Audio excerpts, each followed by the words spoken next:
हरे कृष्णा भक्तों, आप सभी का मेरे चैनल भक्ति कथा सागर में बहुत बहुत स्वागत है। आज मैं आपको पुरुषोत्तम मास महात्म्य के 21वें अध्याय का श्रवण कराने जा रही हूँ, जिसमें श्री पुरुषोत्तम मास की पूजन विधि का वर्णन है और साथ ही आपको बताएंगे कि तुलसी जी पर जल चढ़ाने का गहरा रहस्य क्या है जो पौराणिक है। उस रहस्य का भी हम आपको वर्णन कराएंगे। श्री वाल्मीकि जी बोलते हैं, वेदों के मंत्रों को जानने वाला ब्राह्मण निरंतर हृदय पर अंगूठा रखकर वेद मंत्रों से प्रतिमा में प्राण प्रतिष्ठा करे। इस प्रकार प्रतिमा को देवत्व लाने के लिए स्वाहा लगाकर यजुर्वेद के मंत्रों को पढ़ें। इस प्रकार प्रतिमा में प्राण प्रतिष्ठा करने के पश्चात श्री पुरुषोत्तम भगवान का ध्यान करें और इस प्रकार कहें, हे देवेश, हे देव, हे पुरुषोत्तम, मैं यह आसन श्री राधा कृष्ण को अर्पण करता हूँ। गंगादिक सब तीर्थों से प्रार्थना करके मेरे द्वारा लाया हुआ यह जल सुख से स्पर्श करने योग्य है। भगवान, आप इसे पाक के लिए ग्रहण करो। ऐसा कहकर पाक देवें श्री गंगा जी का जल सुंदर कलश में रखें और कहें, इस गंगा जल का आचमन करिए। ऐसा कहकर आचमन अर्पण करें। फिर पंचामृत से स्नान करावें, फिर आचमन दें। सर्व कामनाओं की सिद्धि के लिए यह 2 पीताम्बर मैं आपको भेंट कर रहा हूँ। इस प्रकार वस्त्र देकर आचमन करावें। अंगोछे सहित यह यज्ञोपवीत ग्रहण कीजिए। ऐसा कहकर यज्ञोपवीत अर्पण करें। हे श्रेष्ठ, सुगंधि युक्त चंदन, अक्षत, पुष्प, दीप, पुष्प व पुष्पमाला, नैवेद्य, ऋतुफल और दक्षिणा आदि सभी 16 वस्तुएं एक एक करके अर्पण करते हुए 16 उपचारों द्वारा श्री पुरुषोत्तम भगवान का पूजन करें। अलग अलग मंत्र बोलकर आवाहन आदि करें। इस तरह पुरुषोत्तम मास आने पर मनुष्य श्री राधा कृष्ण भगवान का जो भक्ति पूर्वक नित्य प्रति पूजन करता है, वह भक्त इस लोक में अखंड सुख भोग कर अंत में मोक्ष को प्राप्त करता है और श्री हरि के धाम को जाता है। भक्तों, श्री हरि को यह पुरुषोत्तम मास बहुत अधिक प्रिय है। इसलिए जो भी भक्तजन इस अधिक मास की पूजा सेवा नियम अनुसार करता है, पूरी श्रद्धा भक्ति के साथ करता है, स्नान के नियम लेता है, सभी नियमों का पालन करता है, उन सभी भक्तों पर श्री हरि की विशेष कृपा होती है। इसमें कोई संशय नहीं है। इसलिए पूरी श्रद्धा भक्ति के साथ अधिक मास के नियमों का पालन करें और श्री हरि की कृपा के पात्र बने। भक्तों, इसी के साथ पुरुषोत्तम मास महात्म्य के 21वें अध्याय का समापन होता है। भक्तों, अब हम आपको तुलसी जी पर जल क्यों चढ़ाया जाता है, इस गहरे रहस्य के बारे में बताते हैं। एक दिन सत्यभामा भगवान श्री कृष्ण से पूछने लगी, रुक्मणी हर रोज तुलसी जी को जल क्यों चढ़ाती है? तुलसी जी के पास दीपक क्यों रखती है? इसके पीछे क्या कारण है? देवी सत्यभामा, बहुत अच्छा सवाल पूछा है तुमने। सभी पेड़ों और पौधों में तुलसी श्रेष्ठ मानी जाती है और तुलसी मुझे भी सबसे अधिक प्रिय है। अब मैं तुम्हें एक कथा सुनाता हूँ कि तुलसी पर जल चढ़ाने और तुलसी के पास दीपक रखने का क्या महत्व है। जो भी स्त्री इस कथा को ध्यान से सुनती है, वह हमेशा सौभाग्यशाली रहती है। उसके घर में सुख समृद्धि आती है और गरीबी दूर हो जाती है। एक समय की बात है, श्याम नाम का एक वैश्य था, जिसके पास धन, सुख, संपत्ति सब कुछ था, लेकिन एक चीज की कमी थी और वह थी संतान ना होना। वह वैश्य, उसकी पत्नी हमेशा उदास रहते थे। हमारे पास धन संपत्ति किसी भी चीज की कमी नहीं है, पर मन को सुकून तभी मिलेगा जब हमारी संतान होगी। हाँ, हम कितनी भी दौलत जमा कर लें, लेकिन संतान के बिना हमारा जीवन अधूरा है। मैंने सारे उपाय किए, दान पुण्य किए, वैद्य को बुलाया और कोई परिणाम ना मिला। मैं समझ नहीं पा रहा आखिर क्या कारण है। एक दिन वह वैश्य वशिष्ठ मुनि के आश्रम गया। वहाँ उसने वशिष्ठ जी की याचना की, हे मुनिवर, मैं बहुत दुखी हूँ, मेरी कोई संतान नहीं है। कृपया मुझे बताएं, ऐसा कौन सा कारण है जिसके लिए मैं निसंतान हूँ। हे श्याम, मैं अपनी दिव्य दृष्टि से तुम्हारे पिछले जन्म के कर्मों को देखता हूँ। मुनि वशिष्ठ ने अपनी दिव्य दृष्टि से वैश्य के पिछले जन्म का दृश्य देखा। पिछले जन्म में तुम एक धनी वैश्य थे। एक दिन एक भूखे प्यासी गाय तुम्हारे द्वार पर आई थी।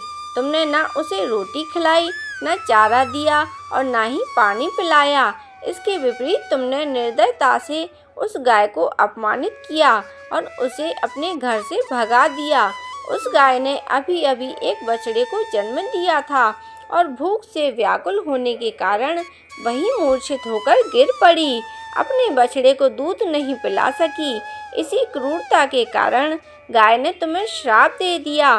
उस गाय ने मुझे श्राप दिया, इसका मतलब है इस जीवन में संतान न होने का कारण वही श्राप है। हाँ, तुम्हारी वर्तमान स्थिति इसी श्राप के कारण है। वैश्य श्याम शर्मा बहुत दुखी हुआ और अपनी गलती पर पछताया। हे मुनिवर, मैं इस पाप से कैसे मुक्ति पा सकता हूँ? क्या कोई उपाय है? तुम्हें पुत्र यज्ञ करना होगा।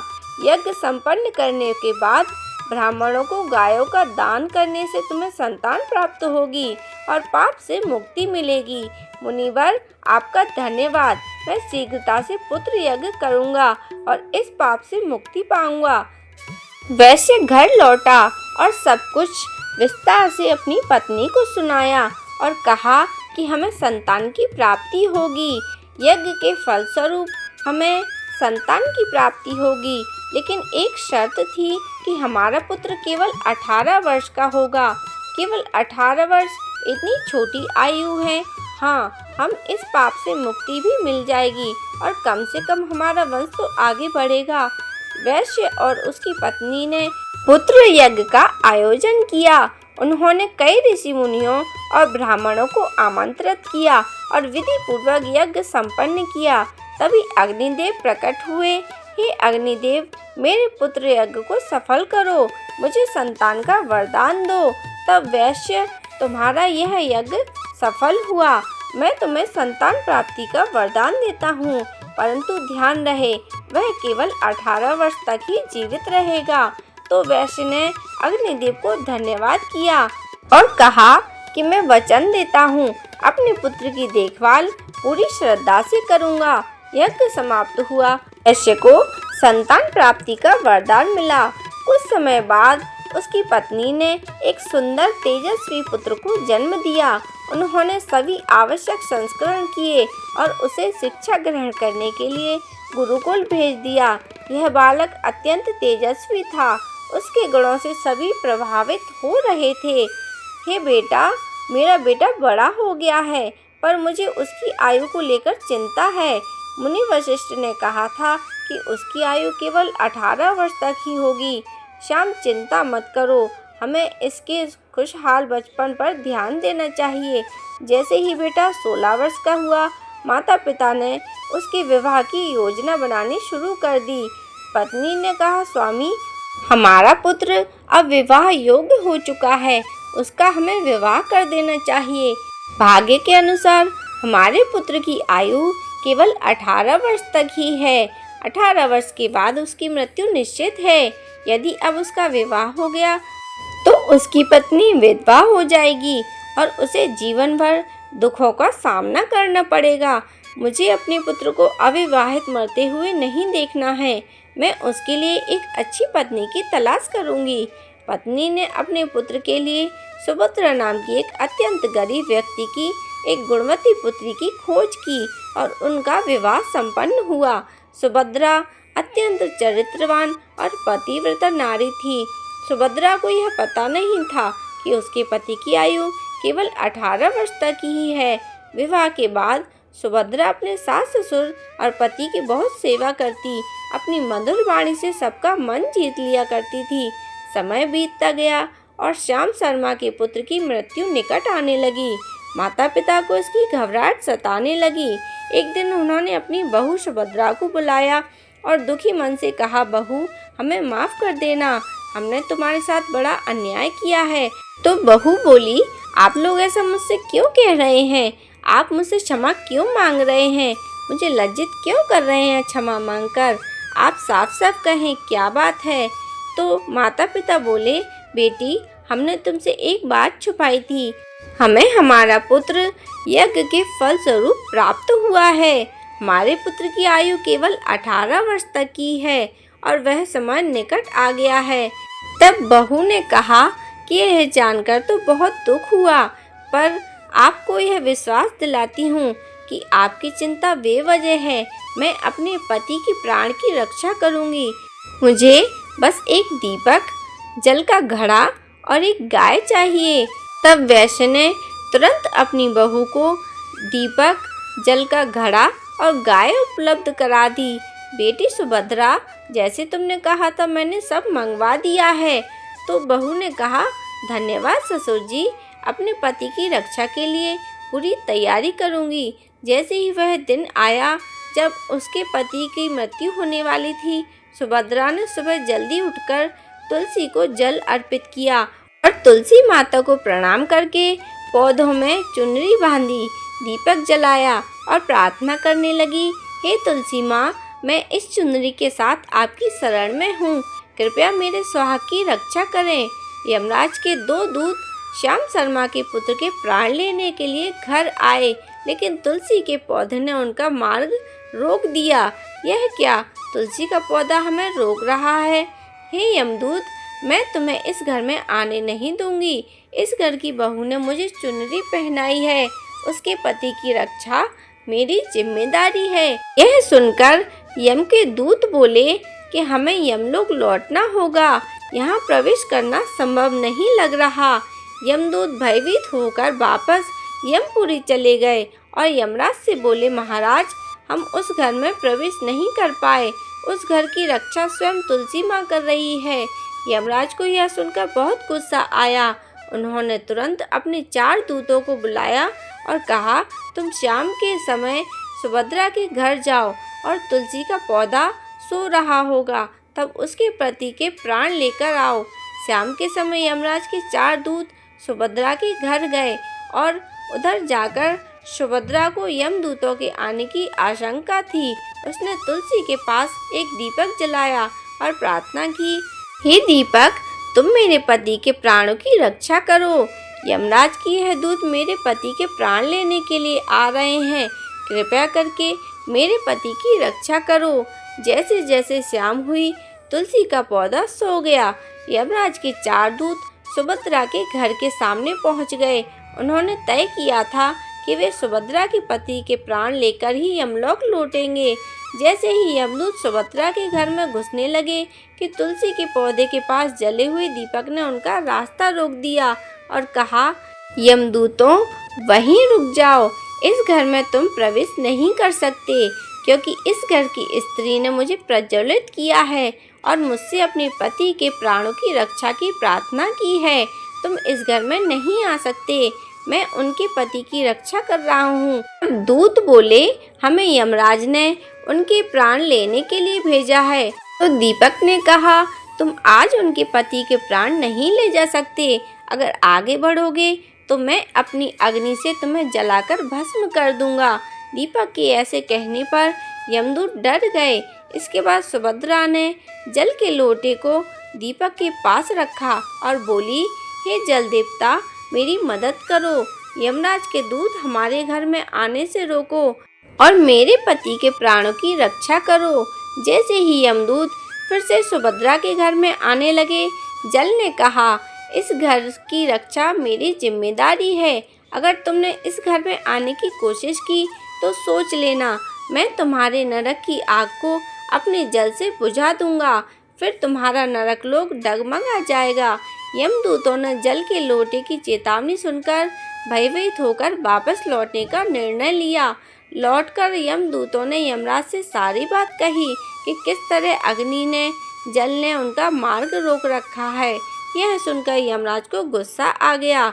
उन्होंने फिर से 8 अन्य बलिष्ठ यमदूतों को वहां भेजा और कहा कि तुम सब जाओ और सुभद्रा के पति के प्राण लेकर वापस आना। इस बार सुभद्रा ने अपने घर के सामने गाय को बांध दिया था और गाय माता से प्रार्थना करके बोली, हे गौ माता, यमदूत मेरे पति के प्राण हरने के लिए आ रहे हैं। मैं आपकी शरण में हूँ। जैसे ही मेरे सुहाग की रक्षा करो। गौ माता सुभद्रा से बोली, तुम बेफिक्र रहो। मेरे रहते यमदूत इस घर में प्रवेश नहीं कर सकते। तुम्हारे सुहाग की रक्षा करना मेरी जिम्मेदारी है। जब 8 यमदूत आए तो गाय ने उनका रास्ता रोक दिया और बोली, मेरे रहते तुम लोग इस घर में प्रवेश नहीं कर सकते। अगर कोशिश भी करोगे तो मैं तुम्हें श्राप दे दूंगी। देखो तुम लोग जिद मत करो। तब यमदूत बोले कि यमराज ने हमें सुभद्रा के पति के प्राण लेने के लिए आदेश दिया है। हम अपना काम करके ही जाएंगे। तो गौ माता ने कहा कि ऐसा करने से पहले तुम्हें मेरे प्राण लेने होंगे और अगर तुमने ऐसा किया तो तुम 8 यमदूतों पर गौ हत्या का पाप लग जाएगा। जानते हो ना, इस महापाप का कोई प्रायश्चित नहीं है। गाय की बात सुनकर 8 यमदूत पूरी तरह से घबरा गए। उन्हें अच्छे से मालूम था कि गाय के श्राप से मुक्ति नहीं होती और कोई भी गाय को मारकर गौ हत्या का पाप करने अपने सिर में लेने के लिए तैयार नहीं होगा। हमें यमलोक लौट जाना चाहिए।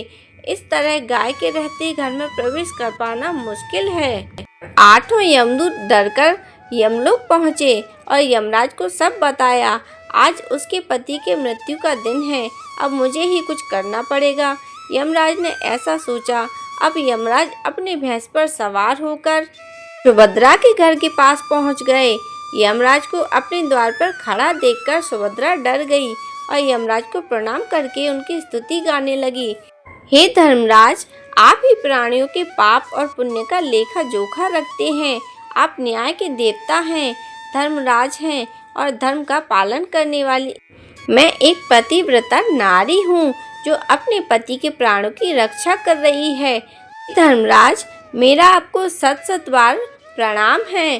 सुभद्रा की स्तुति बारंबार सुनकर यमराज बहुत प्रसन्न हुए और अचानक से उनके मुंह से निकला, सदा सुहागन रहो।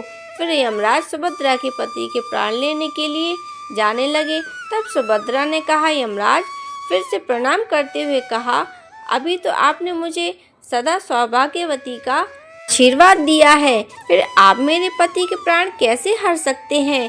ऐसा करने से तो आपका वचन ही मिथ्या साबित हो जाएगा। यह सुनकर यमराज रुक गए और बोले, हे सुभद्रा, तुमने आज मृत्यु को भी पराजित कर दिया। मैं तुम्हें वरदान देता हूँ, तुम्हारे पति अब 100 वर्ष तक जीवित रहेंगे। तुम्हारी श्रद्धा और प्रतिव्रत धर्म ने मुझे प्रसन्न किया है। यमराज ने वरदान देते हुए आज से जो भी स्त्री अपने घर के सामने तुलसी का पौधा लगाकर रोज शाम को उसके पास दीपक जलाएगी, जिसके घर के सामने गाय बंधी होगी और जल का लोटा भरकर रखा होगा, उसके घर में मेरे दूत कभी प्रवेश नहीं करेंगे। इतना कहकर यमराज अंतर्ध्यान हो गए। भगवान श्री कृष्ण ने कहा, इसी प्रकार पतिव्रत धर्म का पालन करके जो कोई स्त्री अपने घर के सामने तुलसी का पौधा लगाती है, उसके पास नित्य दीपक जलाती है, घर के सामने जल का लोटा रखती है और जिसके घर के सामने गाय बंधी होती है, उसके घर में मृत्यु प्रवेश नहीं करती, कभी दुख दरिद्रता नहीं होती, ऐसे घर में कभी शोक का वास नहीं होता। भक्तों, यह था तुलसी जी पर जल चढ़ाने का रहस्य। भक्तों, अगर आपको मेरी वीडियो अच्छी लगी हो तो मेरी वीडियो को लाइक करें, शेयर करें और मेरे चैनल को सब्सक्राइब करें और बेल आइकन को ज़रूर से प्रेस करें ताकि जब भी वीडियो डाली जाए आप तक नोटिफिकेशन पहुंच जाए।